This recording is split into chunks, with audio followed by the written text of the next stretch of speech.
व्यक्ति को चुन चुनकर आदित्यनाथ ने मारा। हरियाणा विधानसभा चुनाव जैसे जैसे करीब आ रहे हैं, नेताओं के आरोप प्रत्यारोप भी तीखे होते जा रहे हैं। कैथल के ब्राह्मण समाज सम्मेलन में कांग्रेस नेता रणदीप सिंह सुरजेवाला ने यूपी के सीएम योगी आदित्यनाथ पर निशाना साधा और उन्हें लेकर विवादित बयान दिया। उन्होंने कहा कि बीजेपी ब्राह्मण विरोधी है और ब्राह्मणों को मारकर योगी आदित्यनाथ का कद बढ़ा हुआ है। सुरजेवाला ने आगे कहा कि सब जानते हैं कि इस देश का नेतृत्व सबसे बड़े प्रांत उत्तर प्रदेश से आता है, इसीलिए अगर योगी आदित्यनाथ को जिंदा रखना है तो ब्राह्मण समाज को मारना पड़ेगा। कहां गया बीजेपी का पूरा उत्तर प्रदेश का ब्राह्मण नेतृत्व? एक एक व्यक्ति से जाकर पूछ लीजिए, कानपुर पूछिए, बनारस पूछिए, लखनऊ पूछिए, मेरठ पूछिए, एक एक व्यक्ति को चुन चुनकर आदित्यनाथ ने मारा है।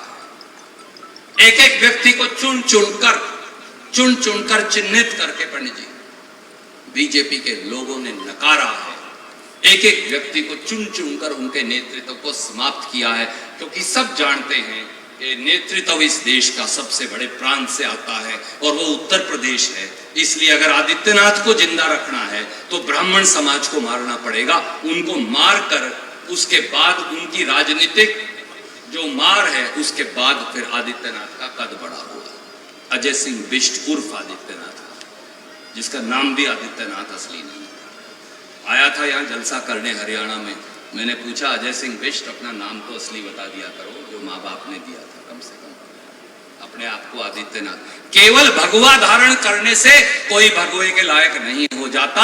आप बिल्कुल कोई वस्त्र धारण ना करो जैन मुनियों की तरह, पर अगर आपका आचरण न्याय का है, अगर आपका आचरण सच्चाई का है तो आप भगवा धारण करोगे। मैं हमेशा ये कहता हूं, मेरा कुर्ता पजामा जरूर सफेद है, परंतु मेरा आचरण 10 साल में आप उसके गवाह हो, आप उसके जज हो, वो भगवा की तरह रहा। क्योंकि भगवा बीजेपी का नहीं, भगवा पवित्रता का निशान है। रणदीप सुरजेवाला ने अपने इस भाषण की वीडियो को सोशल मीडिया पर भी शेयर किया है। साथ ही लिखा है, भाजपा की सच्चाई ये है कि कोई ऐसा सगा नहीं जिसे बीजेपी ने ठगा नहीं। हरियाणा में तो ब्राह्मण समाज पर अत्याचार हुए ही हैं। हमारे पड़ोसी राज्य उत्तर प्रदेश में योगी सरकार में ब्राह्मणों का उत्पीड़न हर जिले की दास्तां है। आपको बता दें कि हरियाणा में 5 अक्टूबर को विधानसभा की 90 सीटों के लिए वोट डाले जाएंगे और 8 अक्टूबर को इन वोटों की गिनती के बाद नतीजे सार्वजनिक होंगे। मौजूदा विधानसभा का कार्यकाल 3 नवंबर 2024 को खत्म हो रहा है। वर्चस्व की बात करें तो पिछले 10 साल से हरियाणा में बीजेपी की सरकार है। बीते लोकसभा चुनाव में बीजेपी को 5 सीटों का नुकसान हुआ था, जबकि कांग्रेस 10 साल बाद 5 सीटें जीत पाई थी।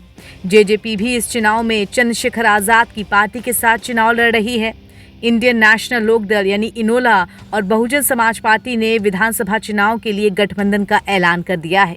वहीं आम आदमी पार्टी भी हरियाणा विधानसभा चुनाव में मैदान में है। एनबीटी ऑनलाइन की रिपोर्ट।